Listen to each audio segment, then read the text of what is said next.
Je m'appelle Jacques Pasquier, je suis représentant de la Confédération paysanne.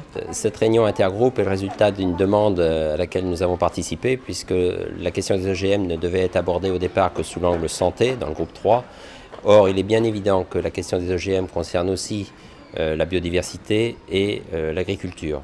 Notre rôle dans cet intergroupe, ça va être de porter l'intérêt des paysans, puisque les questions environnementales sont certes importantes, mais il faut toujours les mettre en lien avec l'économique et le social. Bon, en même temps, on peut regretter que cette discussion se déroule alors que des OGM sont actuellement en train de pousser. Et comme beaucoup de monde le sait, la Confédération paysanne a demandé qu'au préalable, on prenne un moratoire afin de discuter sereinement plutôt que d'être devant le fait accompli. Donc Pascal Ferré, vice-président de la FNSEA. Je suis en charge à la FNSEA des dossiers environnement. On affuble la FNSEA d'un manteau pro-OGM que je souhaite mettre dès maintenant au pilori, ou au moins le clouer, parce que les choses sont un peu plus compliquées que ça. Si effectivement à la FNSEA il y a des gens qui sont pour, il y a des gens aussi qui sont contre. Aujourd'hui il y a des questions scientifiques, de déontologie, de principes de précaution qui doivent être mises en avant.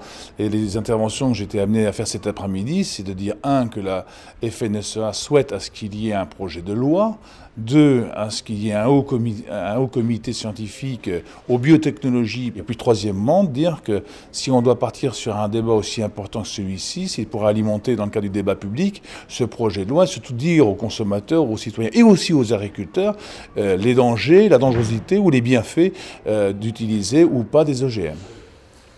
Je suis François Lucas, président de la Coordination Rurale, qui est un syndicat d'agriculteurs. Moi, j'apporte le point de vue de l'agriculteur, c'est-à-dire le praticien, le producteur, l'observateur, fort d'une expérience et qui a son recul vis-à-vis de nouvelles technologies qu'on lui présente comme soi-disant miracles et qui reconnaît que finalement, il y a quand même aujourd'hui beaucoup d'incertitudes derrière cela et un énorme problème également de responsabilité. Ici, j'ai trouvé des gens, j'ai trouvé des écologues, j'ai trouvé des scientifiques, des biologistes qui savent beaucoup de choses, enfin, et qui ont une approche très très intéressante.